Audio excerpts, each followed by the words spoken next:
അതാണ് രണ്ടാമത്തെ ഘട്ടം. മൂന്നാമത്തത്, ബുദ്ധിമുട്ട് വരുമ്പോൾ, സാമ്പത്തികമായ ശാരീരികമായ ഞെരുക്കങ്ങൾ വരുമ്പോൾ ആ സമയത്ത് ക്ഷമിക്കുക. ഈ മൂന്നിനും അല്ലാഹു തആല വലിയ പ്രതിഫലം നൽകുന്നുണ്ട്. അല്ലെങ്കിലും ഈ ക്ഷമക്ക് അല്ലാഹു കണക്കില്ലാതെ കൊടുക്കുന്നു. ഖുർആൻ തന്നെ പറയുന്നുണ്ട്, ഇന്നമാ യുവഫസ്സാബിറൂന അജ്റഹും ബിഗൈരി ഹിസാബ്.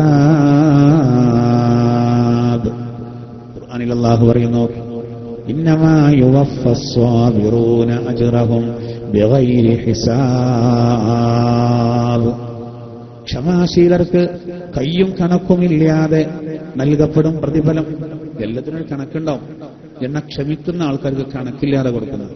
ഇനി അവർക്കൊരു സ്പെഷ്യലായിട്ട് അല്ലാഹു കൊടുക്കലുണ്ട്. ഒരു ഹദീസിലുണ്ട്, നന്മകൾ ചെയ്യുന്ന വിഷയത്തിൽ ഒരാൾ നല്ല ക്ഷമ കൈകൊണ്ടാൽ അല്ലാഹു അവനിക്ക് പ്രത്യേകം 600 ദറജ നാളെ സ്വർഗത്തിൽ നൽകുന്ന പദവി. ഹറാമായ കാര്യങ്ങളിൽ നിന്ന് വിട്ടുനിൽക്കുന്ന വിഷയത്തിൽ നല്ല ക്ഷമ കൈകൊണ്ടാൽ അതിന് അല്ലാഹു 900 ദറജ നൽകുന്നതാണ്. രോഗം വരുമ്പോഴും സാമ്പത്തിക ഞെരുക്കമുണ്ടാകുമ്പോഴും അത്തരം ഘട്ടങ്ങളിൽ ഒരാൾ ക്ഷമിച്ചാൽ അല്ലാഹു അവനിക്ക് 300 ദറജ നൽകുന്നതാണ്. അപ്പൊ ഇതിൽ കുറച്ച് ബുദ്ധിമുട്ടുള്ള കാര്യമാണ് തെറ്റിന്ന് വിട്ടു നിൽക്കുക. അതുകൊണ്ട് തെറ്റിൽ നിന്ന് വിട്ടു നിൽക്കുന്ന ആളുകൾക്ക് അല്ലാഹു തആല അതിന് നല്ല ക്ഷമ വേണം. ആ ക്ഷമക്ക് 900 ദറജ നൽകണം. അല്ലേ? ഈ നല്ല കാര്യങ്ങൾ നിരന്തരം ചെയ്യാനാണ് പ്രയാസം. അതിനാ പ്രയാസം. എന്തെങ്കിലും 4 റക്അത്ത് നിസ്കരിക്കാൻ പണില്ല. മുടങ്ങാതെ അള്ളാഹുവിന്റെ ആ കൽപ്പന നടപ്പിൽ വരുത്തുക എന്നുള്ള പ്രയാസമുള്ള കാര്യമാണ്. അല്ലെ? ചിന്തിച്ചിട്ടുണ്ടോ? ഒരു പെയിന്റിംഗ് നടത്തുന്ന ഒരു സഹോദരനെ സംബന്ധിച്ചിടത്തോളം അവന്റെ കയ്യുമ്മലൊക്കെ പെയിന്റായ സമയത്ത്, ഉച്ച സമയത്ത് ലൊഹർ നിസ്കരിക്കാൻ വേണ്ടിയിട്ട് എന്ത് ചെയ്യാ, ലൊഹർ നിസ്കരിക്കാൻ വേണ്ടിയിട്ട് ആ പെയിന്റൊക്കെ കളഞ്ഞ് വൃത്തിയാക്കി വന്ന് വീണ്ടും ആ ജോലിക്ക് പ്രവേശിക്കാൻ ഒരു ബുദ്ധിമുട്ട് തോന്നും. അപ്പൊ നല്ല ക്ഷമാണ്. ഇല്ലെങ്കിലോ ലൊഹർ കഥാണ്. സെൻട്രിങ്ങിന്റെ പണിയെടുക്കുന്ന ഒരു സഹോദരൻ ചിലപ്പോൾ വരന്റെ മുകളിൽ നിന്ന് ഇറങ്ങാൻ തയ്യാറാവില്ല. അതൊക്കെ ബുദ്ധിമുട്ട്. നല്ല ക്ഷമ വേണം. നല്ല ക്ഷമ. ഒരു കടയിൽ ജോലി ചെയ്യുന്ന സഹോദരൻ ആ നിസ്കാരത്തിന്റെ സമയത്ത് കൃത്യമായി പള്ളിയിൽ ഓടി വന്ന് വേഗം നിസ്കരിച്ചു പോകാൻ നല്ല ക്ഷമ വേണം. മനസ്സ് സമ്മതിക്കൂല, ശരീരം സമ്മതിക്കൂല. അതൊക്കെ ബുദ്ധിമുട്ടാണ്. കുറച്ചൊക്കെ ക്ഷമ ഉണ്ടെങ്കിൽ അസർ നിസ്കരിക്കുമ്പോ ആ ഖളാ കിട്ടാന്ന് തീരുമാനം. ഒരു കല്യാണത്തിന് പോയതാണ് നമ്മൾ, 2:30 മണിക്കാ ചോറ് കിട്ടുന്നത്. നമ്മുടെ ഭാര്യ നമ്മുടെ കൂടെ ഉണ്ട്. നമ്മളെ സംബന്ധിച്ചിടത്തോളം തൊട്ടടുത്ത പള്ളിയിലേക്ക് മറ്റും പോകാൻ എളുപ്പമാണ്. ഭാര്യ ചിലപ്പോൾ ഭക്ഷണം കഴിക്കുന്ന 3 മണിക്കായിരിക്കും. ഇനി സഹോദര വീട്ടിലേക്ക് മടങ്ങുമ്പോൾ ഒരുപക്ഷെ അവരുടെ ഒരുപക്ഷെ എന്നുള്ള ലോഹർ നിസ്കാരം നഷ്ടപ്പെടും. അപ്പൊ ആ വീട്ടിൽ നിന്ന് നമ്മുടെ സഹോദരി, നമ്മുടെ ഭാര്യ അല്ലെങ്കിൽ നമ്മുടെ പെങ്ങൾ ആ വീട്ടിൽ നിന്ന് ഒളു ചെയ്ത് ആ വീട്ടുകാരോട് നിസ്കാരക്കുപ്പായം ചോദിക്കണമെങ്കിൽ നല്ല ക്ഷമ വേണം. അതീ കഴിയൂല. അതൊക്കെ ബുദ്ധിമുട്ടാൻ തീരുമാനിക്കും. ഇതാണ് സഹോദര, കർമ്മങ്ങൾ നിരന്തരം ചെയ്യാൻ നല്ല ക്ഷമ ആവശ്യമാണ്. അങ്ങനെയുള്ള ക്ഷമാശീലർക്ക് അല്ലാഹു വലിയ പ്രതിഫലം നൽകുന്നു. ഇതുപോലെ ഹറാമായ കാര്യങ്ങളിൽ നിന്ന് നിരന്തരം വിട്ടുനിൽക്കാൻ നല്ല ക്ഷമ വേണ്ടേ? വേണം. പ്രത്യേകിച്ച് ഇന്നത്തെ കാലഘട്ടത്തിൽ.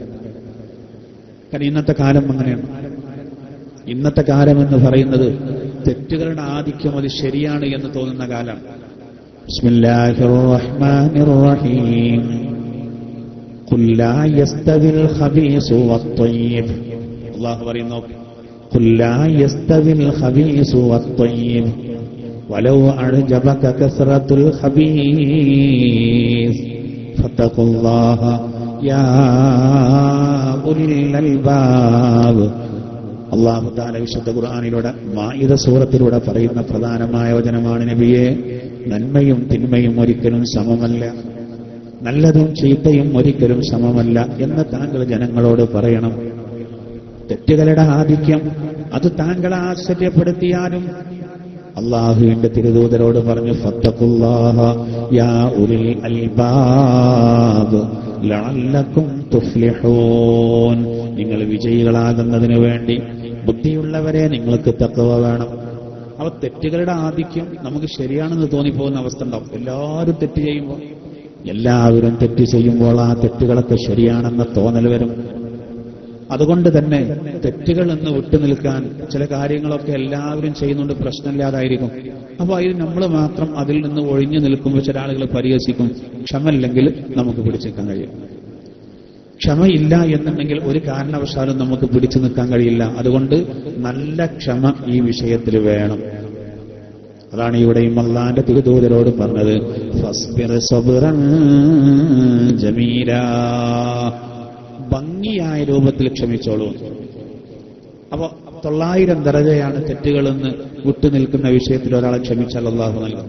അത്രമാത്രമല്ല, 900 ദറജ എന്ന് പറഞ്ഞാൽ ഒരു 900 രൂപ പോലെ കരുതരുത്. 2 ദറജകൾക്കിടയിലുള്ള അകലം ആകാശഭൂമികൾക്കിടയിലുള്ള അകലമുണ്ട് എന്നാണ് അള്ളാഹുവിന്റെ തിരുദൂതർ നമ്മളെ പഠിപ്പിക്കുന്നത്. 2 ദറജകൾക്കിടയിലുള്ള അകലം ആകാശഭൂമികൾക്കിടയിലുള്ള അകലമുണ്ട് എന്ന് ഹദീസ്. ഇനി രോഗം വരുമ്പോഴും അതുപോലെ തന്നെ സാമ്പത്തിക ഞെരുക്കമുണ്ടാകുമ്പോഴും അത്തരം സന്ദർഭങ്ങളിൽ നല്ല ക്ഷമ കൈകൊണ്ടാലോ അതിന് അല്ലാഹു സുബ്ഹാനഹു വ തആല നൽകുന്നത് 300 ദറജയാണ്. അതും 2 ദറജകൾക്കിടയിലുള്ള അകലം ആകാശഭൂമികൾക്കിടയിലുള്ള അകലമുണ്ട് എന്ന് ഹദീസിലുണ്ട്. അള്ളാഹു നല്ല രൂപത്തിൽ ക്ഷമിക്കുന്നവരുടെ കൂട്ടത്തിൽ നമ്മെ എല്ലാവരെയും അള്ളാഹു ഉൾപ്പെടുത്തുമാറാവട്ടെ. പരിശുദ്ധ ഖുർആനിൽ അല്ലാഹു തആല സൂറത്തുൽ ബഖറയിലൂടെയൊക്കെ ഈ കാര്യങ്ങൾ വ്യക്തമായി പറയുന്നു.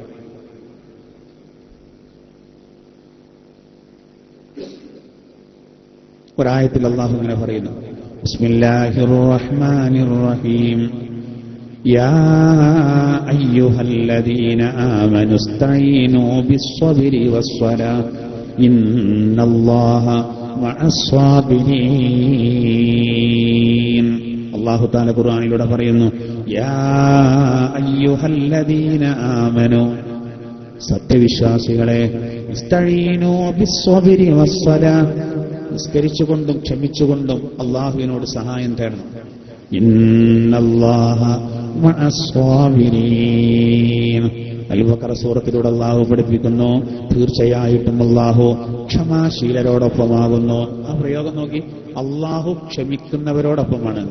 പോരെ, അള്ളാഹു നമ്മുടെ കൂടെ ഉണ്ടെങ്കിൽ പിന്നെ എന്തിനു പേടിക്കണം?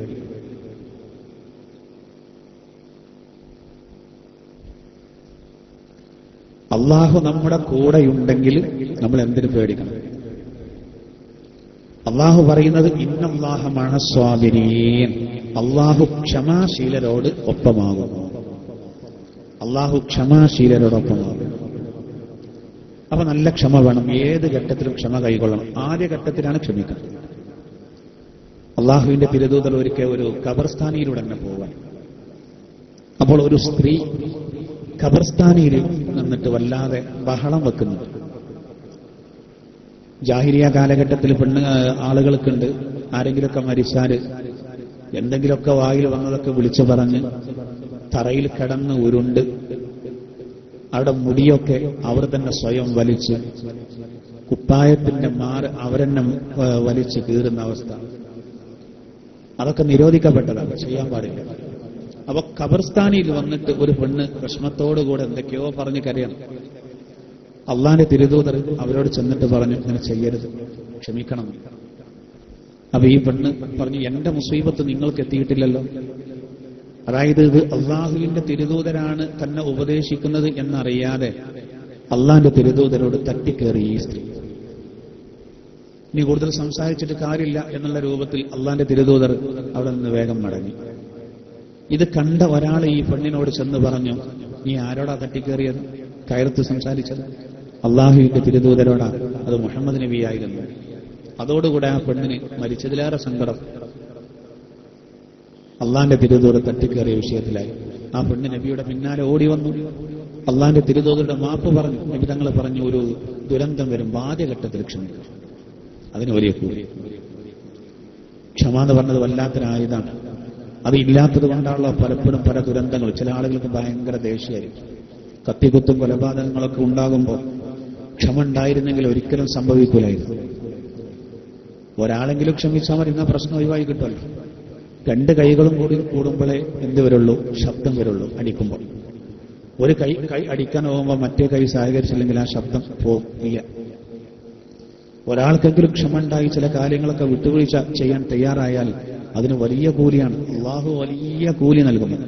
അള്ളാഹു നല്ല ക്ഷമാശീലനാണല്ലോ, സഹനശീലനാണല്ലോ.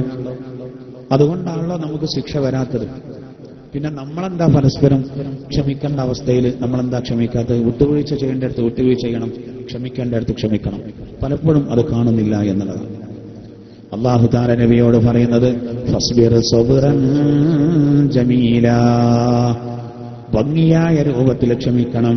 എന്നിട്ട് അല്ലാഹു പറയുന്നു ഇന്നഹും യറൗനഹു ബഈദാ വനറാഹു ഖരീബാ, തീർച്ചയായിട്ടും ആ സത്യനിഷേധികൾ, ശത്രുക്കൾ, അവർ ആ ശിക്ഷയെ വിദൂരത്തായിട്ടാണ് കാണുന്നത്. പക്ഷേ വനറാഹു ഖരീബാ, നാം അതിനെ കാണുന്നത് സമീപസ്ഥമായിട്ടാണ്. അവര് ആ ശിക്ഷയെ കാണുന്നത് വളരെ ദൂരെയായിട്ടാണ്. അപ്പൊ അടുത്തൊന്നും വരില്ല എന്നാ കരുതുന്നത്. പക്ഷേ നമ്മളത് അടുത്ത് തന്നെ കാണുന്നു. അതാണ് ബദറിൽ അല്ലാഹു തആല ദുനിയാവിൽ തന്നെ കൊടുത്തത്. ചിലപ്പോൾ അല്ലാഹു തആല ശിക്ഷ ദുനിയാവിൽ നിന്ന് തന്നെ കൊടുക്കും. ഒരുപാട് ആളുകൾക്ക് അങ്ങനെ ലഭിച്ചിട്ടുണ്ട്. ഒരുപാട് ആളുകൾക്ക് ദുനിയാവിൽ നിന്ന് അല്ലാഹു ശിക്ഷ കൊടുത്തിട്ടുണ്ട്. ഹൂദ് നബിയുടെ ജനതക്ക്, സ്വാലിഹ് നബിയുടെ ജനതക്ക്, ലൂത്ത് നബിയുടെ ജനതക്ക്, നൂഹ് നബിയുടെ ജനതക്ക്, അങ്ങനെ ഒരുപാട് ജനതയെ അല്ലാഹു ശുഐബ് നബിയുടെ ആളുകളെ അടക്കം അല്ലാഹു ഈ ദുനിയാവിൽ നിന്ന് ഭൂകമ്പവും അതുപോലെ തന്നെ അതിശക്തമായ കൊടുങ്കാറ്റും തീമഴയും ഇങ്ങനെ പലതും അല്ലാഹു നൽകി. ഇവർക്ക് മക്കയിലുള്ള ആളുകൾക്ക് ബദറിൽ അവരുടെ നട്ടെല്ലൊടിയുന്നൊരവസ്ഥ അല്ലാഹു നൽകിയെന്നാണ്. അത് ദുനിയാവിലെ ശിക്ഷ. ആഖിറത്തിലെ ശിക്ഷ വേറെ വരുന്നു. എന്നിട്ട് വീണ്ടും അല്ലാഹു പറയുന്നു, എന്നാണ് ആഖിറത്തിലെ ശിക്ഷ വരിക? യൗമ തകൂനുസ് സമാഉ കൽമുഹ്, അന്ന് ആകാശം എണ്ണക്കീടങ്ങളെ പോലെയാകും. വതകൂനുൽ ജിബാലു കൽഇഹ്, അന്ന് പർവ്വതങ്ങൾ കടയപ്പെട്ട രോമങ്ങളെ പോലെയാകും. നോക്കൂ, ഇന്ന് ആകാശത്തിന്റെ ഒരു ശക്തി എത്രയാണ്? എവിടെയും ഒരു വിള്ളലില്ല. തബാരക സൂറത്തിൽ അല്ലാഹു പറയുന്നില്ലേ ആകാശത്തിലേക്ക് നോക്കാൻ? എവിടെയും ഒരു ന്യൂനത കാണില്ല. നിന്റെ ദൃഷ്ടിയെ 2 വട്ടം ഒന്ന് ഉയർത്തി നോക്കൂ, പരാജയം സമ്മതിച്ച് നിന്റെ കണ്ണുകൾ തിരിച്ചു വരും എന്ന് ഖുർആനിൽ അല്ലാഹു പറയുന്നുണ്ട്. എങ്ങനെ നോക്കിയാലും വിശാലമായ തൂണില്ലാത്ത പന്തൽ ആകാശം, ആ ആകാശത്തിന് എവിടെയും ഒരു കുഴപ്പം കാണാൻ കഴിയില്ല. എവിടെയില്ല, ഒരു ന്യൂനത കാണാൻ കഴിയില്ല. എന്നാൽ ഇത്ര ബലിഷ്ഠമായ 7 ആകാശങ്ങൾ ഈ പറയപ്പെട്ട ഖിയാമത്ത് നാൾ വരുമ്പോ അത് വളരെ ദുർബലമാകും, എണ്ണക്കീടങ്ങളെപ്പോലെ. വതകൂനുൽ ജിബാലു കൽഇഹ്, അന്ന് പർവ്വതങ്ങൾ കടയപ്പെട്ട രോമങ്ങളെ പോലെയാകും. എന്താ പർവ്വതങ്ങളുടെ ഉറപ്പ്? ഖുർആൻ തന്നെ പറയുന്നത് ഭൂമിക്ക് രാണി അടിച്ചതുപോലെയാണ് പർവ്വതങ്ങൾ എന്നാണ്. വൽ ജിബാല ഔതാദ എന്ന് അല്ലാഹു തആല ഖുർആനിലൂടെ പറയുന്നു. പർവ്വതങ്ങളെ അല്ലാഹു തആല ആണികളാക്കി. പർവ്വതങ്ങളെ അല്ലാഹു തആല ആണികളാക്കി ഖുർആനിൽ അല്ലാഹു പറയുന്നുണ്ട് കൃത്യമായിട്ട്. എന്നാൽ ഭൂമിയുടെ ഭാരസ് തെറ്റാതിരിക്കാനുള്ള ഈ ആണി, ഈ ഉറച്ച ബലിഷ്ഠമായ പർവ്വതങ്ങൾ നാളെ കടയപ്പെട്ട രോമങ്ങളെ പോലെ ഒന്നാണ്. രോമം കടഞ്ഞിട്ട കാറ്റിനങ്ങനെ പാറും, തീരെ കനല്ല, നൈസ് സാധനം. ഇതുപോലെയാകും പർവ്വതങ്ങൾ എന്നാണ് അല്ലാഹു തആല പറയുന്നത്. എന്നിട്ടോ വേദനാജനകമായൊരവസ്ഥ പറയാണ്. വലാ യസ്അലു ഹമീമുൻ ഹമീമാ, ഒരു ഉറ്റ സുഹൃത്തും ഒരു ഉറ്റ ബന്ധുവും ഒരു ബന്ധുവിനെ പറ്റി ചോദിക്കാത്ത ദിവസമാണത്. ഇന്ന് നമ്മൾ അന്വേഷിക്കും. എന്നും മഗ്രിബിന്റെ ശേഷം വെയിറ്റിംഗ് ഷെഡിലിരിക്കുന്ന കുട്ടികളാണെങ്കിൽ എല്ലാ ദിവസവും വരുന്ന ഒരുത്തന് ഒരു ദിവസം വന്നിട്ടില്ലെങ്കിൽ എന്ത് ചെയ്യും? മറ്റൊരു ചോദിക്കും, അവനെന്ത് പറ്റി? അവന് അറ്റാക്ക് സംഭവിച്ചു, ആശുപത്രിയിലാണെന്ന് പറഞ്ഞാൽ മോട്ടോർ സൈക്കിളുമോ വരിയായിട്ട് പുറപ്പെടും. പിന്നെ അവർ താങ്ങനെ ആൾ. പള്ളിയിൽ സ്ഥിരമായിട്ട് ജമാഅത്തിന് വരുന്ന ഒരാളെ കാണാൻ അല്ലെങ്കിൽ ചോദിക്കും, അല്ല അയാളെവിടെ? അപ്പൊ പറയും അയാൾക്ക് സുഖമില്ല, ഇന്ന പ്രശ്നമാണെന്ന് പറഞ്ഞാൽ അയാളെ സംരക്ഷിക്കാൻ. അപ്പോൾ അയാളെ അടുത്ത് പോകാൻ നല്ല ആളുകളുണ്ടാവും. എന്നും മദ്യപിക്കാൻ പോകുന്നവരിൽ ഒരാളെ കാണാനില്ല. എന്തേ? ആള് ഇന്നലെ രാത്രി കള്ള് കുടിച്ചു പോകുമ്പോ എവിടെ വീണ് കാല് മുറിഞ്ഞ് ആശുപത്രിയിലാ. ഇന്ന് നല്ലോണം സഹായിക്കും. കാരണം എന്താ? ആ വീട്ടുകാർക്കൊരു ബുദ്ധിമുട്ടില്ലാതിരിക്കാൻ. ബുദ്ധിമുട്ട് വന്നാൽ പിന്നെ അവനെ കള്ളു കുടിക്കാൻ വിടാതിരുന്നാലോ ഭയങ്കര സഹായമായിരിക്കും. ചിലപ്പോൾ വീട്ടുകാരോട് പറയും, നിങ്ങൾ വരുന്ന വേണ്ട, ഒക്കെ ഞങ്ങൾ നോക്കിക്കോളാം. ചിലപ്പോൾ വള്ളത്തിലേക്കാരും വന്ന് പറയുന്നത് തീട്ടും മൂത്രമൊക്കെ ഞങ്ങൾ കളഞ്ഞോളാം. ഓന്റെ ഭാര്യനോടും കുട്ടികളോടൊക്കെ നിങ്ങൾ തൽക്കാലം വരണമെന്ന് അവർക്ക് സുഖമാണ്. ആശുപത്രിയിൽ നല്ല റൂമൊക്കെ എടുത്തിട്ട് കള്ളം അങ്ങോട്ട് കൊണ്ടുപോയാൽ മതി. ഇതൊക്കെ നടക്കുന്ന കാര്യമല്ലേ? ഇവിടെ ആർക്കും എന്തിനും താങ്ങാൻ ആളുകളുണ്ടാവും. എന്നാൽ ഇതൊന്നും ഉണ്ടാവില്ല. വലാ യസ്അലു ഹമീമുൻ ഹമീമാ, ഒരു ഉറ്റ ബന്ധുവും മറ്റൊരു ബന്ധുവിനെ അന്വേഷിക്കാത്ത ദിവസമാണത്. ഒക്കെ സ്വന്തം കാര്യത്തിന് നെട്ടോട്ടോടല്ലേ. ഇനി മാത്രല്ല യുബസ്വറൂനഹും, അവർ അന്യോന്യം കാണിക്കപ്പെടും. യവത്തുൽ മുജ്രിമു, അന്നേരം കുറ്റവാളി കൊതിച്ചു പോകും. ലൗ യഫ്തദി മിൻ അദാബി യൗമഇദിൻ ബിബനീഹി വസാഹിബതിഹി വഅഖീഹി വഫസീലതിഹി അല്ലതി തുഅമീഹി വമൻ ഫിൽ അർളി ജമീഅ സുമ്മ യുജീബുള്ളാഹു. കുറ്റവാളികൾ അന്യോന്യം കാണുന്ന സന്ദർഭം അവർ പറഞ്ഞു പോകും, അല്ലാഹുവേ, ഈ ദിവസത്തിലെ ശിക്ഷയിൽ നിന്ന് രക്ഷപ്പെടാൻ തന്റെ മക്കളുടെ സഹോദരങ്ങളെ, തന്റെ കുടുംബത്തിലുള്ളവരെ തനിക്ക് അഭയം നൽകിയവരെ എന്ന് വേണ്ട ഭൂമിയിലുള്ള മുഴുവൻ ആളുകളെയും പ്രായശ്ചിത്തം നൽകിക്കൊണ്ട് എനിക്കൊരു രക്ഷ കിട്ടിയിരുന്നെങ്കിൽ എത്ര നന്നായിരുന്നു എന്ന് ഓരോരുത്തരും കൊതിച്ചു പോകുന്നതാണ്. നോക്കൂ, നാളെ പരലോകത്ത് വെച്ച് കുടുങ്ങിയ ആളുകൾ പോലും കൊതിക്കുന്ന എന്താണ്? അല്ലാഹു തആല പറയാണ്, എന്താ കൊതിക്കുന്നത്? യവദ്ദുൽ മുജ്രിമു, കുറ്റവാളി കൊതിച്ചു പോകും. എന്താവും കൊതിക്കുന്നത്? ലൗ യഫ്തദി മിൻ അദാബി യൗമഇദിൻ ബിബനീ. ഇന്നത്തെ ദിവസത്തെ ഈ ശിക്ഷയിൽ നിന്ന് രക്ഷ കിട്ടാൻ തന്റെ സന്താനങ്ങളെ പ്രായശ്ചിത്തം നൽകാൻ കഴിഞ്ഞിരുന്നെങ്കിൽ എത്ര നന്നായിരുന്നു. വസാഹിബതിഹി, തന്റെ ഭാര്യയെ നൽകാൻ കഴിഞ്ഞിരുന്നെങ്കിൽ എത്ര നന്നായിരുന്നു. ഇവിടെ മക്കള് വലിയ സംഭവ, ഭാര്യ വലിയ സംഭവ. നാളെ അവർക്ക് വേണ്ടിയിട്ട് നമ്മൾ ഇവിടെ തെറ്റ് ചെയ്യാണ്. നാളെ പരലോകത്ത് അള്ളാന്റെ ശിക്ഷ ലഭിക്കുമ്പോഴേ ഇവൻ എന്താ പറയുന്നത്? പടച്ചവനെ, എന്റെ മകനെ നിനക്ക് പ്രായശ്ചിത്തമായിട്ട് തരാം, എനിക്കൊരു രക്ഷ കിട്ടിയെങ്കിൽ. മകനെ ചിന്തനം ചെയ്ത് നമുക്ക് പ്രശ്നമില്ല. ഭാര്യയെ തരാം, എനിക്ക് രക്ഷ കിട്ടണം. വഫസീല വഅഖീഹി, തന്റെ ജ്യേഷ്ഠാനുജന്മാരെ നൽകാം, എനിക്ക് രക്ഷ കിട്ടിയാൽ മതി. വഫസീലതിഹി അല്ലതി തുഅവീ, തനിക്ക് അഭയം നൽകിയിരുന്ന തന്നെ ബന്ധുക്കളെ നൽകിയിട്ട് തനിക്കൊരു രക്ഷ കിട്ടിയിരുന്നെങ്കിൽ. വമൻ ഫിൽ അർളി ജമീഅൻ സുമ്മ യുൻജി, ഭൂമിയിലുള്ളത് മുഴുവൻ പ്രായശ്ചിത്തമായിട്ട് തരാം റബ്ബേ, എനിക്കൊരു രക്ഷ കിട്ടിയിരുന്നെങ്കിൽ എത്ര നന്നായിരുന്നു.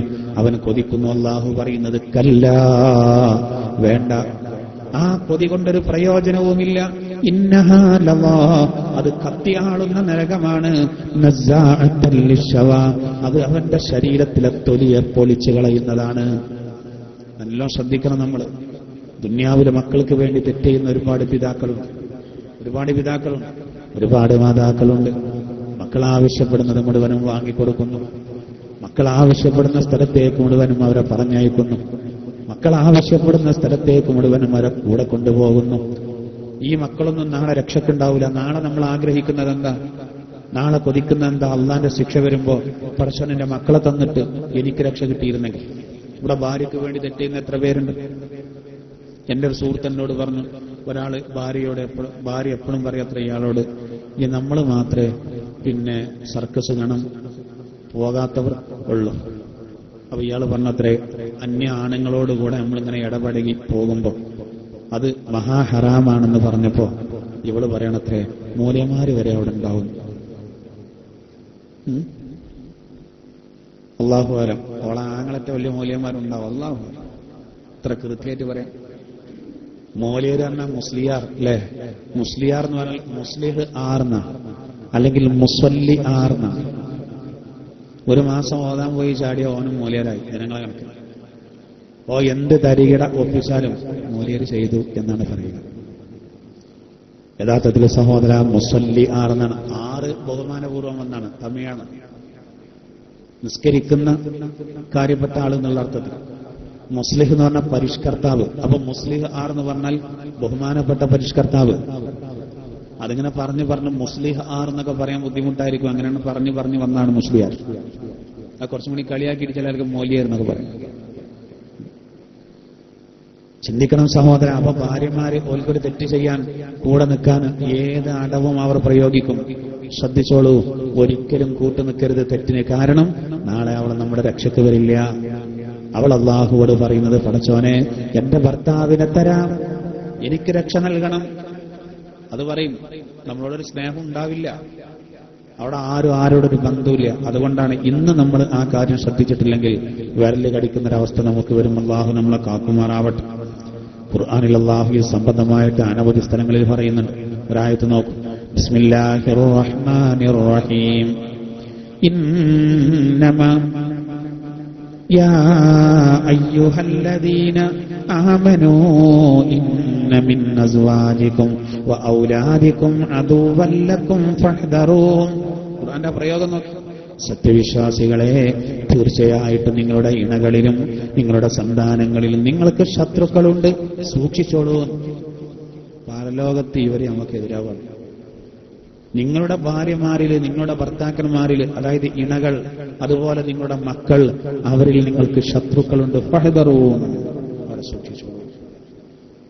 അതുകൊണ്ടാണ് അല്ലാഹു തആല അതേ സൂറത്തിൽ തന്നെ ഒരു ആയത്തിൽ പറഞ്ഞത്, ഇന്നമാ അംവാലുക്കും വ ഔലാദുക്കും ഫിത്ന, നിങ്ങളുടെ സമ്പത്തും നിങ്ങളുടെ സന്താനങ്ങളും നിങ്ങൾക്കൊരു ഫിത്നയാണ്, പരീക്ഷണം.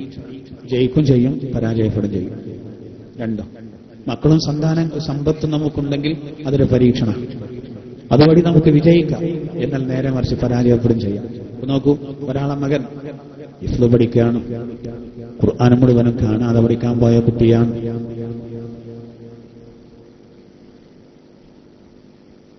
വയസ്സിൽ ആ കുട്ടിയുടെ കയ്യിൽ ഏകദേശ സമയങ്ങളൊക്കെ വരുന്നത് മുസാഫാണ്, പരിശുദ്ധ ഖുർആൻ. ചിന്തിക്കണം, ഖുർആൻ മുഴുവനും മനഃപ്പാഠമാക്കാൻ പോയ ആ കുട്ടി 10 വയസ്സ് സമയത്ത് അള്ളാഹുവിന്റെ ഗ്രന്ഥമാണ് ആ കുട്ടിയുടെ കൈവശം, അള്ളാഹിന്റെ ഗ്രന്ഥമാണ്. ആ കുട്ടി അത് കാണാതെ പഠിക്കുകയാണ്. എന്നാൽ സഹോദര, അതുപോലെയുള്ള ഒരുപാട് 10 വയസ്സുള്ള കുട്ടികളുടെ കയ്യിൽ സദാസമയവും മൊബൈലാണ്. അവരാ മൊബൈലിലൂടെ വൃത്തികെട്ടത് കാണുന്നു. അന്തരം നോക്കൂ നിങ്ങൾ. മതം പഠിക്കാൻ വേണ്ടി നമ്മുടെ കുട്ടികൾ വളരെ ചെറുപ്പത്തിലെ അള്ളാഹുവിന്റെ വിശുദ്ധ ദീനിനെ പറ്റി പള്ളിയിലും മറ്റും ചടഞ്ഞിരുന്ന് പഠിക്കുമ്പോ ഒരു കൂട്ടരതാ കളിക്കുകയാണ്. രണ്ടും മക്കൾ തന്നെയാണ്, രണ്ടും മക്കളാണ്. ആദ്യം പറഞ്ഞത് വല്ലാത്തൊരു സമ്പത്താണ് ആ മാതാപിതാക്കൾക്ക്, രണ്ടാമത്തത് മഹാഫിത്നയായിട്ട് വരും. ഇതെല്ലാം നമ്മൾ കാണുന്നില്ലേ, നമ്മൾ അറിയുന്നില്ലേ? മനസ്സിലാക്കണം. നമ്മുടെയൊക്കെ മനസ്സിൽ വല്ലാത്ത ആഗ്രഹം ഉണ്ടാകണം, എന്റെ മോൻ നന്നാകണം, എന്റെ മോള് നന്നാവണം, അങ്ങനെ ചിന്ത വരണം. ഇല്ലെങ്കിൽ അവർ നാളെ നമ്മളെ പഠിക്കും. പരലോകത്ത് ഇവിടുത്തെ സ്നേഹവും കാര്യങ്ങളൊന്നും ഉണ്ടാവില്ല സഹോദര. എന്റെ മാതാപിതാക്കളെ എന്റെ മുന്നിൽ ഹാജരാക്കിയാൽ ഞാൻ അവരെ നേരെ ഒന്ന് ചവിട്ടി നിൽക്കട്ടെ എന്ന് തെറ്റ് ചെയ്ത കുട്ടികൾ അവിടെ ആഗ്രഹിക്കും. അത്രേ, എന്റെ മാതാപിതാക്കൾ കാരണമാണ് ഞാൻ ഈ അവസ്ഥയിലായത്. ഇപ്പോൾ നമ്മൾ തർബിയത്ത് കൊടുക്കണം. ഇപ്പോൾ അവർക്ക് തർബിയത്ത് കൊടുക്കുമ്പോ, അവരെ സംസ്കരിച്ചെടുക്കുമ്പോ ചിലപ്പോൾ അവർക്ക് വെറുപ്പുണ്ടാവും. തെറ്റ് ചെയ്യുമ്പോ, ആ തെറ്റ് തടയുമ്പോ വെറുപ്പുണ്ടാവും. പക്ഷെ നാളെ അവർക്ക് നമ്മളോട് ഭയങ്കര സ്നേഹമാവും. അല്ലെങ്കിലോ ഒരു രക്ഷയില്ല, ആരും രക്ഷപ്പെടുത്തില്ല. നമ്മൾ പിന്നെ എന്തിനാ വേറെ ആളെ കാത്തിക്കുന്നു? ഖലീലുല്ലാഹി ഇബ്രാഹിം നബി അലൈഹിസ്സലാം, അദ്ദേഹത്തിന്റെ സ്വന്തം പിതാവ് ആസർ നരകത്തിൽ പോകുമ്പോ തടയാൻ കഴിയോ? ഇബ്രാഹിം നബി അള്ളാഹുവിന്റെ ഖലീലാണ്. ഇബ്രാഹിം നബി അലൈഹിസ്സലാത്തു വസ്സലാം അള്ളാഹുവിന്റെ ഖലീലാണ്. അള്ളാഹുവിന്റെ ഖലീലായ ഇബ്രാഹിം നബി അലൈഹിസ്സലാത്തു വസ്സലാമിനിക്ക് തന്റെ പിതാവിനെ രക്ഷപ്പെടുത്താൻ കഴിയില്ല. ആലോചിച്ച് നോക്ക്, ആരാ ഇബ്രാഹിം നബി? ശവാപ്പ നരകത്തിലേക്കാണ്, ഇബ്രാഹിം നബി സ്വർഗത്തിലെ ഉന്നതമായ സ്ഥാനങ്ങളിലേക്കാണ്. ചിന്തിച്ചു നോക്ക്. 950 കൊല്ലം പ്രബോധനം ചെയ്ത സയ്യിദുനാ നൂഹ് അലൈഹിസ്സലാത്തു വസ്സലാം, ഉലുൽ അസ്മുകളിൽ പ്രമുഖനായ അദ്ദേഹം സ്വർഗത്തിലേക്ക് പോകുമ്പോ അദ്ദേഹത്തിന്റെ മകനും അദ്ദേഹത്തിന്റെ ഭാര്യയും നരകത്തിലേക്കാണ്. മനസ്സിലാക്കി? അവിടെ ഭാര്യനെ രക്ഷപ്പെടുത്താൻ കഴിയോ? ഭർത്താവ് സ്വർഗത്തിലേക്കാണ്, അവിടെ ഭാര്യ നേരെ നരകത്തിലേക്കാണ്. അതേസമയം ആസിയ റളിയല്ലാഹു തആല അൻഹ സ്വർഗത്തിലേക്ക് പോകുമ്പോ ദുനിയാവിൽ അവരുടെ ഭർത്താവായിരുന്ന ഫിർഔൻ നരകത്തിൽ ഭീകരമായ ശിക്ഷ ഏറ്റുവാങ്ങുന്നു. ആസിയ ബീവിയുടെ കല്യാണം നാളെ സ്വർഗത്തിൽ നടക്കും. അന്ത്യപ്രവാചകർ അവരെ വിവാഹം കഴിക്കും. അല്ലാഹു തആല മാതൃകയാക്കാൻ പറഞ്ഞ പെണ്ണാണ് ആസിയ. വിശുദ്ധ ഖുർആനിൽ അല്ലാഹു സത്യവിശ്വാസത്തിന് വലിയൊരു രേഖയായിട്ട്, തെളിവായിട്ട്, ഉദാഹരണമായിട്ട് എടുത്തു കാണിക്കുന്നു ആ പെണ്ണിനെ. അങ്ങനെയുള്ള ആ പെണ്ണ് സ്വർഗത്തിൽ പോകുമ്പോൾ ദുനിയാവിലെ ഭർത്താവായിരുന്ന ഫിർഔൻ അതാ നരകത്തിലേക്ക് പോവാൻ. അവിടെ ഭാര്യയ്ക്ക് ഭർത്താവിനെ രക്ഷപ്പെടുത്താൻ കഴിയില്ല. ചിന്തിച്ചു നോക്കൂ നിങ്ങൾ, എത്ര സംഭവങ്ങൾ. ഖാലിദ് ഇബ്നു വലീദ് റളിയല്ലാഹു അൻഹു 100-ലധികം യുദ്ധങ്ങളിൽ പങ്കെടുത്ത മഹാനാണ്. നബിയോട് കൂടെയും അല്ലാതെയും അദ്ദേഹത്തിന്റെ ശരീരത്തിൽ വാളുകൊണ്ട് ശത്രുവിന്റെ വെട്ടേൽക്കാത്ത അമ്പിന്റെ കുന്തത്തിന്റെ കുത്തേൽക്കാത്ത ഒരു ഇടവുമില്ലായിരുന്നു എന്ന് ചരിത്രം പറയുന്നു. അങ്ങനെയുള്ള ഖാലിദ് ഇബ്നു വലീദ് റളിയല്ലാഹു അൻഹു സ്വർഗ്ഗത്തിൽ പോകുമ്പോൾ അദ്ദേഹത്തിന്റെ നേരെ പിതാവായ വലീദ് നേരെ നരകത്തിലേക്ക് സഉസ്ലീഹി സഖർ, ഞാൻ അവനെ സഖറിൽ കടത്തുമെന്ന് ഖുർആൻ പറഞ്ഞ നേരെ കൃത്യമായിട്ട് പറഞ്ഞു. ആ വലീദ് നരകത്തിലേക്ക് പോകുമ്പോൾ അദ്ദേഹത്തിന്റെ മകൻ ഖാലിദ് ഇബ്നു വലീദ് റളിയല്ലാഹു തആല അൻഹു സ്വർഗ്ഗത്തിൽ ഉന്നതമായ പദവി. സൈഫും മിൻ സുയൂഫില്ല, അല്ലെങ്കിൽ സൈഫുള്ള എന്ന സ്ഥാനപ്പേരിൽ അറിയപ്പെടുന്ന ആള്, അള്ളാന്റെ വാള്. അതാണ് ഖാലിദ് റളിയല്ലാഹു അൻഹു. പിതാവോ നരകത്തിലേക്കാ. സഹോദര, 7ഓളം വരുന്ന അദ്ദേഹത്തിന്റെ ജ്യേഷ്ഠാനുജന്മാർ നരകത്തിലേക്കാ. മഹാനായ ഖാലിദ് ഇബ്നു വലീദ് റളിയല്ലാഹു അൻഹുവിന്റെ 7 ജ്യേഷ്ഠ സഹോദരന്മാർ അവർ നരകത്തിലേക്കാ. അവിടെ സഹോദരന്മാരെ രക്ഷപ്പെടുത്താൻ കഴിയോ? ഇല്ല, കഴിയൂല. അവിടെ ഒരു ബന്ധം വരപ്പോകുക. എന്തിനേറെ ഈ റസൂലിന് എത്ര സ്ഥാനമുണ്ട് അന്ത്യപ്രവാചകന്. അന്ത്യപ്രവാചകന്റെ പിതൃവ്യനായ അബൂലഹബ് നരകത്തിലാണ്. റസൂലാരാ? ആ പേരിൽ അവിടെ ഇളവുണ്ടോ? ഇല്ല. ആ പേരിൽ അവരെ ഇളവുണ്ടോ? ഇല്ല സഹോദര.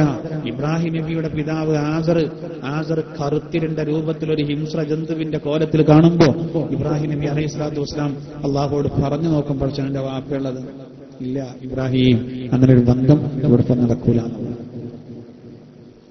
ഇവിടെ നമുക്ക് എല്ലാറ്റിനും താങ്ങാനാവുന്നുണ്ട് ഇല്ലേ? കൃഷ്ണപ്രിയ എന്ന് പറഞ്ഞൊരു പെൺകുട്ടിയെ നേരത്തെ മഞ്ചേരിയിൽ ഒരു മുഹമ്മദ് കോയ കൊന്നിരുന്നു. അവനെ ആ പെൺകുട്ടിന്റെ അച്ഛൻ പിന്നെ കൊന്നു. അവനെ പോലീസ് അറസ്റ്റ് ചെയ്തിട്ട് അവനെ ജാമ്യത്തിലെടുക്കാൻ ആളുണ്ടായില്ലേ? ആർക്ക് ആളെ കിട്ടാത്തത്? ഗോവിന്ദസ്വാമി എന്ന് പറയുന്ന ആളെ ജാമ്യത്തിലെടുക്കാൻ ആളില്ലേ? ഏത് തമ്മാടിത്തരത്തിനും എത്ര വൃത്തികേട് ചെയ്താലും അതിനൊക്കെ താങ്ങാൻ ഇഷ്ടം പോലെ ആളുകളുണ്ട്. ഇത് ദുന്യാവിലെ നടക്കും, നാളെ ആഖിറത്തില് നടക്കൂല സഹോദര. ഭീകരമായ ശിക്ഷ കാണുമ്പോ ഓരോരുത്തരും കൊതിക്കും. എന്റെ മകനെ കൊടുത്തിട്ട്, എന്റെ സഹധർമ്മിണിയെ നൽകിയിട്ട്, എന്റെ ജ്യേഷ്ഠാനുജന്മാരെ നൽകിയിട്ട്, തനിക്ക് അഭയം നൽകിയിരുന്ന തന്റെ ബന്ധുക്കളെ കൊടുത്തിട്ട്. അതുകൊണ്ട് ബന്ധുക്കളാണെന്ന് കരുതിയിട്ട് തെറ്റിന് സഹായിക്കരുത്. തെറ്റായൊരു കാര്യത്തിന് ഒരിക്കലും സഹായിക്കരുത്. തന്റെ ഒരു ബന്ധു വന്നിട്ട് ചോദിക്കുക, സുഹൃത്തിന് 1000 തരോ? ഞാൻ പോക്കറ്റിൽ പൈസ ഉണ്ടെന്ന് കരുതി വീട്ടിൽ നിന്ന് ഇറങ്ങിയതാണ്. നോക്കുമ്പോൾ പൈസ അല്ല, ഒരു 1000 രൂപ അടിക്കും. അപ്പൊ ചോദിക്കാം, എന്തേ സുഹൃത്തെ? ഒന്നല്ല, ഞാൻ ബാറിൽ പോവാണ്. ഓ, ബാറിൽ പോകാനൊന്നും ഞാൻ തരില്ല. ബാറിൽ പോയി കള്ളു കുടിക്കാൻ ഞാൻ തൽക്കാലം ഞാൻ സഹായിക്കില്ല എന്ന് ഇവൻ പറയുമ്പോൾ അവന് പറയാണ്, എന്നോട് വഴുത് പറയണ്ട, എന്നോട് 1000 ഞാൻ കടം ചോദിക്കണം. നമ്മൾ അത്രയും കുടുംബക്കാരാണ്. 1000 തന്നവർ ഞാൻ 1000 എനിക്ക് പിന്നെ തരും. ഞാൻ കുടിക്കുന്നുണ്ടോ ഇല്ല എന്ന് വെച്ച് നോക്കണ്ട. നമ്മൾ തമ്മിൽ എത്ര ബന്ധമുണ്ട്? നീ പോനെ ചടപ്പിക്കണ്ട. തരില്ല എന്ന് പറഞ്ഞാൽ ചിലപ്പോൾ പറയും, ഇല്ലല്ലോ, ഇല്ല, നമുക്ക് കാണാം, എനക്കും വരും ആവശ്യം, നീട്ടിക്കാണ്, നീ അലമ്പുണ്ടാക്കണം. സഹോദരൻ നാളെ അവൻ പറയുന്ന എന്താ? പഠിച്ചോനെ, എനിക്കൊരു രക്ഷ കിട്ടാൻ തനിക്ക് അഭയം നൽകിയിരുന്ന ബന്ധുക്കളെ തരാന്ന്. എന്താ സഹായിച്ചിട്ട് കാര്യം? ചെയ്യരുത്. അള്ളാഹു ഖുർആനിലൂടെ പറയാണ്, അവൻ കൊതിച്ചു പോവാണ്. അള്ളാഹു പറയുന്നത്, കല്ല, വേണ്ടടാ, ആ കൊതി കൊണ്ട് കാര്യമില്ല. എന്തൊരു മോഹാണ് അവന്. ഇന്നാലവാ, അത് കത്തിയാളുന്ന അഗ്നിയാണ്. അത് അവന്റെ തൊലിയെ അത് പറിച്ചു കളയുന്നതാണ്. വേറെ തൊലി വരും, വേറെ മാംസം വരും, വേറെ മജ്ജ തരും, വേറെ എല്ലുകൾ തരും. ദുനിയാവിൽ കത്തിക്കരിഞ്ഞുള്ള അവസ്ഥ ആലോചിച്ചു. വെടിക്കെട്ട് ദുരന്തത്തില് കത്തിക്കരിഞ്ഞ ആളുകളുടെ ശരീരം കണ്ടാൽ എത്ര ഭീകരമാണ്. നരകത്തിൽ അല്ലാഹു തആല നമ്മുടെ ശരീരത്തെ കത്തിക്കും, കരിയും, പുതിയ തൊലി വേറെ വരുന്നു. അതിനെ പൊളിച്ചു കളയുന്നത് പോലെ. സുബ്ഹാനല്ലാഹ്, ഇത് 1 വട്ടവും 2 വട്ടവും. പൊള്ളലേൽക്കുക എന്ന് പറഞ്ഞാലുള്ള അതിന്റെ ഒരു വേദന, എത്ര പ്രയാസത്ര. പൊള്ളലേറ്റാളൊരു ബുദ്ധിമുട്ട് എത്രയാണ്. കാല് മുറിഞ്ഞാൽ കടന്നാൽ മതി, പൊള്ളലേറ്റാൽ കിടക്കാനും കഴിയൂല. ശരീരമാസകലം പൊള്ളലേറ്റാൽ സാധാരണ ബെഡിൽ കിടക്കുന്നത് പോലെ കിടക്കാൻ കഴിയൂല. അള്ളാഹു തീ പൊള്ളലേൽക്കുന്ന അവസ്ഥയെ തൊട്ട് കാക്കുമാറാവട്ടെ. എന്താ ഇതൊക്കെ വരാൻ? വാഹനം മറിഞ്ഞ് കത്തി തീപിടുത്തത്തിൽ മരിക്കുന്നവരില്ലേ? അടുക്കാൻ കഴിയില്ല ആളുകളൊക്കെ. നമ്മൾ പലതും കണ്ടുപിടിച്ചു. എന്നാൽ അഗ്നിയുടെ ഒരു തീവ്രത എത്ര. വിമാനങ്ങളൊക്കെ കത്തി അമരുന്നുണ്ട്, കത്തി എരിയുന്നുണ്ട്. അതിന്റെയൊക്കെ ഒരു ഭീകരത ആലോചിച്ച് നോക്കൂ നിങ്ങൾ. അള്ളാഹു നമ്മളെ കാത്തുരക്ഷിക്കുമാറാവട്ടെ. അതൊക്കെ നല്ല രൂപത്തിൽ പോകുമ്പോൾ ഇതിന്റെ വലിപ്പം നമ്മളറിയില്ല. എന്തെങ്കിലും സംഭവിച്ചാൽ മനുഷ്യനിർമ്മിതമായ വസ്തുക്കളാണ്. എന്തെങ്കിലും സംഭവിച്ചാൽ മഹാദുരന്തമായി വരും. തീ എന്ന് പറഞ്ഞാൽ നമുക്ക് വേണ്ട ഒരു സംഗതിയാണ്. പക്ഷെ അതുകൊണ്ട് ശിക്ഷിക്കാന്ന് പറഞ്ഞാൽ ഭീകരമാണ്. അതുകൊണ്ടാണ് അഗ്നി കൊണ്ട് ശിക്ഷിക്കാൻ അഗ്നിയെ പടച്ച അള്ളാഹ്ക്ക് മാത്രമേ അധികാരമുള്ളൂ എന്ന് അള്ളാഹിന്റെ ദൂതരെ പഠിപ്പിച്ചു. ഒരിക്കലും യാത്രയിൽ 2-3 സംഭവം ഉണ്ടായി. ഏതാനും ഉറുമ്പുകളെ കരിച്ചത് കണ്ടു നബിതങ്ങൾ. അത് കണ്ട നബിതങ്ങൾ ആകെ ചൂടായി. ഇതാരാ ചെയ്തതെന്ന് ചോദിച്ചു. സ്വഹാബത്തിൽ ആരോ ചെയ്തതാ, ശല്യങ്ങളായതുകൊണ്ട് ചെയ്തതാണ്. അള്ളാന്റെ തിരുതർ വല്ലാതെ ചൂടായി. അവരോ അഗ്നി കൊണ്ട് ശിക്ഷിക്കാൻ അഗ്നിയുടെ ഉടമസ്ഥന് മാത്രമേ അധികാരമുള്ളൂ എന്ന് പഠിപ്പിച്ചു. നബിയുടെ സ്നേഹം നോക്കി. ഉറുമ്പുകളോടാണ് സ്നേഹം. പക്ഷിക്കൂട്ടിൽ നിന്ന് ഒരു പക്ഷിക്കുഞ്ഞിനെടുത്ത് അത് കാരണം തള്ളപ്പക്ഷി വല്ലാതെ ബഹളം വെച്ചത് നബിയുടെ ശ്രദ്ധയിൽപ്പെട്ടപ്പോൾ അതിന്റെ പേരിൽ നബി കയർത്ത് സംസാരിച്ചു. ആ പക്ഷിക്കുഞ്ഞിനെ ആ കൂട്ടിൽ തന്നെ വെപ്പിച്ചു. കാരണം അത് നാളെ പരലോകത്ത് അതിന്റെ പേരിൽ സമാധാനം പറയേണ്ടി വരുമെന്ന് പറഞ്ഞു. ഈ നബിയെ ചിലരൊക്കെ തീവ്രവാദികളാക്കി. ആടിനെ കറക്കുന്ന സമയത്ത് കയ്യും നഖമുണ്ടാകരുത് എന്ന് പഠിപ്പിച്ച മുഹമ്മദ് മുസ്തഫ സല്ലല്ലാഹു അലൈഹി വസല്ലം. ആടിന്റെ അകിടിൽ കൈ തട്ടിയിട്ട് ആ ആടിന്റെ അകിടിൽ മുറിവ് വന്നാൽ അത് പ്രയാസം വരുമെന്ന് ആലോചിച്ചു. അറവ് അള്ളാഹു അംഗീകരിച്ച കാര്യമാണ്. തിന്നാൻ പറ്റിയ ജീവികളെ അറുത്ത് തിന്നാൻ അതിനുപോലും ഡിമാൻഡ് വെച്ച് ഒരു ജീവി അറുക്കുമ്പോൾ മറ്റേ ജീവി അത് കാണരുത്. ഉലഹിയത്തിനൊക്കെ വിഷമം വരുന്നു. നല്ല മൂർച്ചയുള്ള കത്തിയാകണം, വേഗത്തിൽ കഴിയണത്, ഇടങ്ങാറാകരുത് കൂടുതലും. എന്തൊക്കെ പഠിപ്പിക്കാൻ പറ്റും. അപ്പൊ അഗ്നി കൊണ്ട് ശിക്ഷിക്കാൻ യഥാർത്ഥത്തിൽ അഗ്നിയുടെ ഉടമസ്ഥനായ അള്ളാഹുവിന് മാത്രമേ അധികാരമുള്ളൂ. അള്ളാഹു പറയുന്നത് നരകത്തില് തൊലികളെ ഊരിക്കളയും അത്. എന്നിട്ട് പറയുന്നു തതുളൂമൻ അത് പറവത്തവല്ല, പിന്തിരിഞ്ഞു കളഞ്ഞ സത്യത്തെ അവഗണിച്ചു പോയ ആളുകളാ നരകം വിളിക്കും. ആ നരകത്തിലെത്തുന്ന രംഗമൊക്കെ അത് ഭീകരമാണ്, ഭീകരമാണ്. വല്ലാത്തൊരു ശബ്ദം ഉണ്ടാവും അത്ര നരകത്തിൽ. സഫീർ എന്ന് ഖുർആൻ പറഞ്ഞു. സഫീർ, നരകത്തിൽ നിന്ന് വല്ലാത്ത ഒരു ഭീകരമായ ശബ്ദം. എന്നാൽ ഇവരിത് കേൾക്കില്ല അത്ര. ഇസ്രാ സൂറയിൽ പറയുന്നുണ്ട് നരകാവകാശികൾക്കൊരു അന്ധത കൊടുക്കും, അതുപോലെ തന്നെ ബധിരതയും മൂകതയും കൊടുക്കുന്നു. നാം കേൾക്കൂല. എന്നാൽ നരകത്തിലെ ഭീകരമായ അവസ്ഥ, നലിം വെളി. സുബ്ഹാനല്ലാഹ്, എത്ര ഭീകരമായിരിക്കും അത്. അള്ളാഹു നമ്മളെ കാത്തുരക്ഷിക്കുമാറാവട്ടെ. അള്ളാഹു പറയുന്നു എന്തേ ഈ ഒരു അവസ്ഥയിലെത്തിയത്? അവന്റെ ഒരു സ്വഭാവം, വേണ്ടാത്തൊരു സ്വഭാവത്തെ അള്ളാഹു പറഞ്ഞെന്താ? തദൂമൻ അദ്ബറവതവല്ല, സത്യത്തെ അവഗണിച്ചവൻ, സത്യത്തിൽ നിന്ന് പിന്തിരിഞ്ഞു പോയവർ, അവരെ ആ നരകം വിളിക്കും.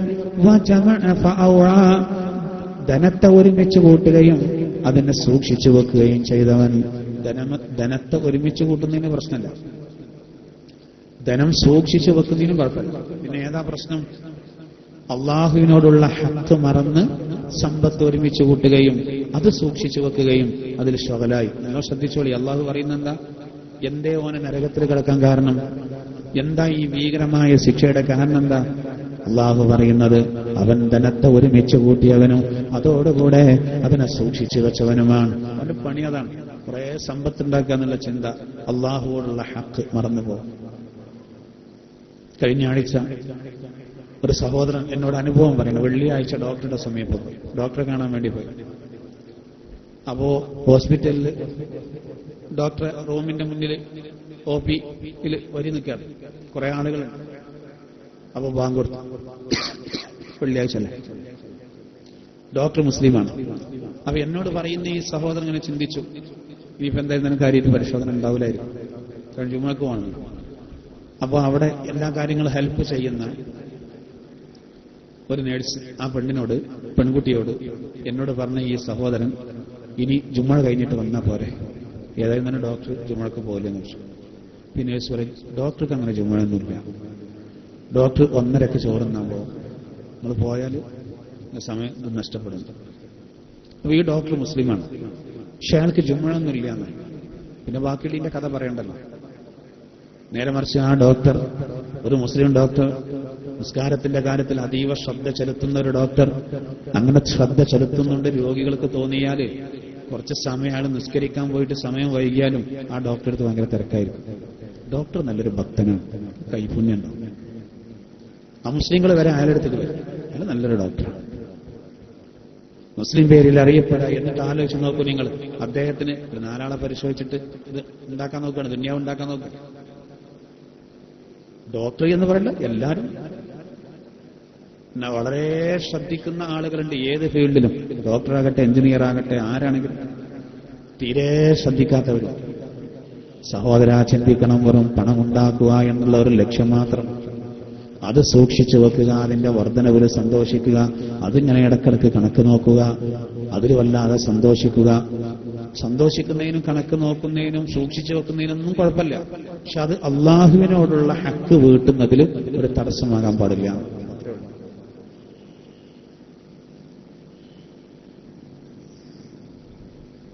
അപ്പൊ നമുക്കൊരു കട ഉണ്ടെങ്കിൽ ജുമഅക്ക് കുറച്ച് നേരത്തെ പോകാൻ നമ്മൾ ഷട്ടർ താഴ്ത്താൻ നിൽക്കുമ്പോഴേക്കാണ് 4 ആൾ വരെ. അതിന്റെ സ്വഭാവമാണ്. ഈ ഓട്ടോറിക്ഷ സ്റ്റാൻഡിൽ ചിലപ്പോൾ ഓട്ടോ ഡ്രൈവർമാർ കുറേ സമയം, ഇപ്പോൾ ഇവിടെ നമ്മളെ കൂട്ടിലങ്ങാടി ടൗണിൽ ഒരു ഓട്ടോറിക്ഷ ഡ്രൈവറാണെങ്കിൽ രാവിലെ വന്നിട്ട് ചിലപ്പോൾ 10 മണി വരെ ഇരുന്നുണ്ടാവും, ആരും വിളിച്ചിട്ടുണ്ടാവില്ല. 10 മണിക്ക് വിളിച്ചു ഒരു പള്ളിപ്പുറം, 10 മണിക്കൊരു പള്ളിപ്പുറം, 7 മണിക്ക് സ്റ്റാൻഡിൽ വന്നിട്ട് 10 മണിക്കാണ് ഒരു ട്രിപ്പ് കിട്ടുന്നത്. അവൻ പള്ളിപ്പുറത്തേക്ക് കിടക്കട്ടെ. പള്ളിപ്പുറത്തേക്ക് ആ റോഡിനോട് തിരിഞ്ഞപ്പോ വേറെ ആള് വിളിക്കണം, ഇവിടെ അർജന്റായിട്ട് വരാണെങ്കിൽ നമുക്ക് പരപ്പനങ്ങാടിയിട്ടൊന്ന് പോകാമായിരുന്നു.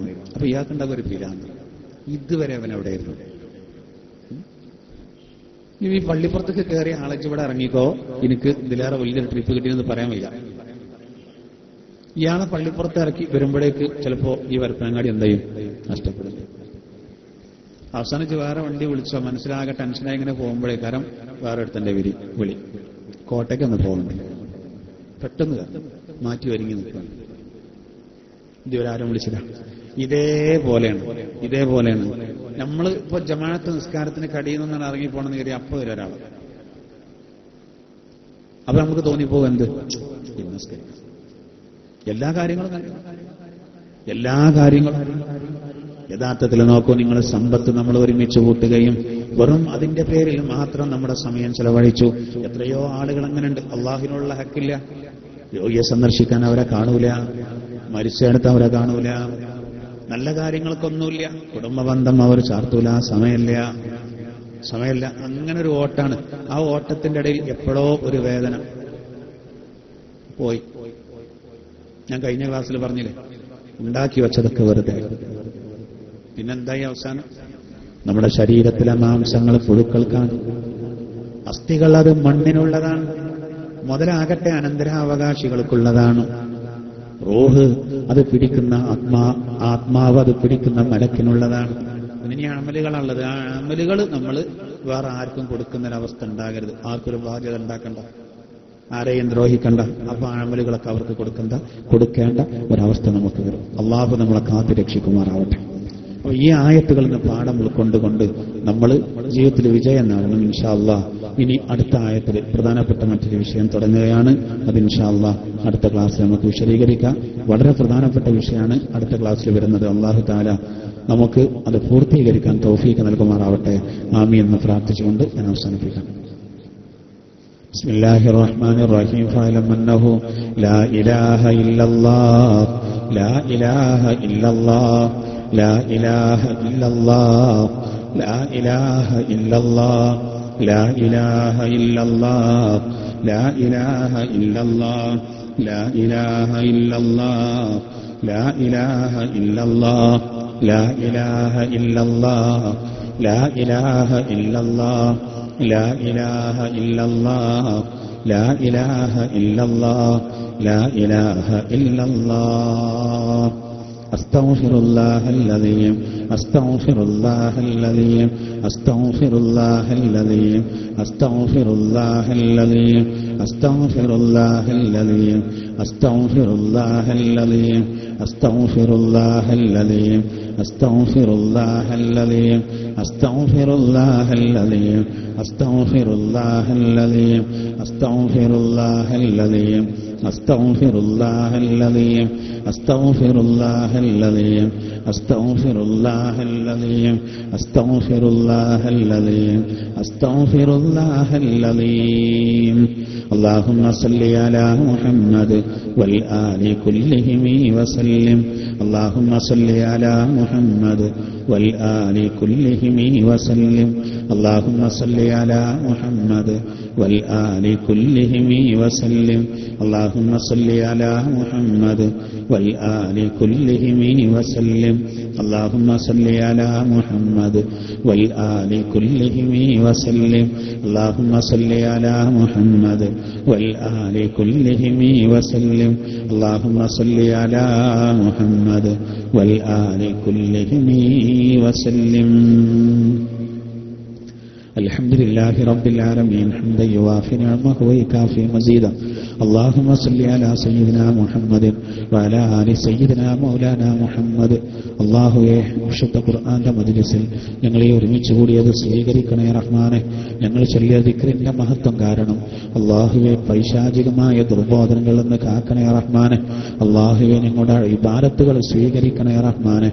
അല്ലാഹുവേ, ഞങ്ങൾ ചൊല്ലിയ സലാത്തിന്റെ ബറക്കത്ത് കൊണ്ട് പുണ്യനബിയുടെ ശഫാഅത്തിൽ ഉൾപ്പെടുത്തണേ റഹ്മാനെ. അല്ലാഹുവേ, ഞങ്ങളുടെ എല്ലാ ഇബാദത്തുകളും സ്വീകരിക്കണേ റഹ്മാനെ. അല്ലാഹുവേ, ഞങ്ങൾക്ക് ഖൈറും റാഹത്തും നൽകണേ റഹ്മാനെ. ഹിദായത്ത് നൽകണേ റഹ്മാനെ. പാപഭംഗിരമായ ജീവിതമാണ് അല്ലാഹുവേ. ഞങ്ങളുടെ തെറ്റുകളൊക്കെ പൊറുക്കണേ റഹ്മാനെ. ഒരിക്കലും നാളേക്ക് നീട്ടിവെക്കല്ല റഹ്മാനെ. അല്ലാഹുവേ, ഞങ്ങളുടെ ജീവിതത്തിൽ സംഭവിച്ചു പോയ എല്ലാ ചെറുതും വലുതുമായ തെറ്റുകളെ ഞങ്ങളോട് നീ മാപ്പാക്കണേ റഹ്മാനെ. അല്ലാഹുവേ, ഞങ്ങളുടെ മാതാപിതാക്കളുടെ ദോഷങ്ങൾ പുറത്തു കൊടുക്കണേ റഹ്മാനെ. ഭാര്യ ഭർത്താക്കന്മാരുടെ മക്കളുടെയൊക്കെ ദോഷങ്ങൾ പുറത്തു കൊടുക്കണേ റഹ്മാനെ. അല്ലാഹുവേ, ഞങ്ങൾക്ക് ആഫിയത്ത് പ്രദാനം ചെയ്യണേ റഹ്മാനെ. അല്ലാഹുവേ, നീ നൽകുന്ന വലിയൊരു അനുഗ്രഹമാണ് ആരോഗ്യം. ഞങ്ങൾക്ക് ആരോഗ്യം നൽകണേ റഹ്മാനെ. അല്ലാഹുവേ, കാര്യങ്ങളൊക്കെ സ്വന്തം നിലക്ക് ചെയ്യാനുള്ളൊരവസരം ഞങ്ങൾക്ക് നീ നൽകണേ റഹ്മാനെ. എല്ലാ ആഫത്തും മുസീബത്തുകളെ തൊട്ടും കാക്കണേ റഹ്മാനെ. അല്ലാഹുവേ, മാരകമായ രോഗങ്ങൾ ഞങ്ങൾക്ക് നീ നൽകല്ല റഹ്മാനെ. ഞങ്ങളുടെ ഭാര്യമാർക്ക് നൽകല്ല റഹ്മാനെ. ഞങ്ങളുടെ കുട്ടികൾക്ക് നൽകല്ല റഹ്മാനെ. ഞങ്ങളുടെ മാതാപിതാക്കൾക്ക് നൽകല്ല റഹ്മാനെ. അല്ലാഹുവേ, മറ്റുള്ളവർക്ക് ഭാരമാകുന്ന രൂപത്തിൽ ഞങ്ങളെ കിടത്തല്ല റഹ്മാനെ. താങ്ങാൻ കഴിയാത്ത വേദനകൾ നൽകി ഞങ്ങളെ നീ പരീക്ഷിക്കല്ല റഹ്മാനെ. എത്രയോ ആളുകൾ ക്യാൻസർ പോലത്തെ രോഗം ബാധിച്ച് പ്രയാസപ്പെടുന്നവരുണ്ട്. ആശ്വാസം നൽകണേ റഹ്മാനെ. അല്ലാഹുവേ, ജീവിക്കൽ ഖൈറാണെങ്കിൽ ആരോഗ്യത്തോടെ ജീവിക്കാൻ അവർക്ക് ഭാഗ്യം നൽകണേ റഹ്മാനെ. ഞങ്ങൾക്ക് ഭാഗ്യം നൽകണേ റഹ്മാനെ. മരിക്കൽ ഖൈറാകുന്ന സമയത്ത് പൂർണ്ണ ഈമാനിൽ മരിക്കാൻ ഞങ്ങൾക്ക് ഭാഗ്യം നൽകണേ റഹ്മാനെ. അല്ലാഹുവേ, പരിശുദ്ധമായ ഖുർആൻ പഠിക്കുന്നതിന്റെ ബറക്കത്ത് കൊണ്ട് ഞങ്ങളുടെ രണ്ട് ജീവിതത്തിലും ഐശ്വര്യം നൽകണേ റഹ്മാനെ. ഞങ്ങളുടെ കടങ്ങളൊക്കെ വീട്ടി തരണേ റഹ്മാനെ. ഈ സദസ്സിലുള്ളവരുടെ കച്ചവടങ്ങളിലും മറ്റു എല്ലാ മേഖലകളിലും ബർക്കത്ത്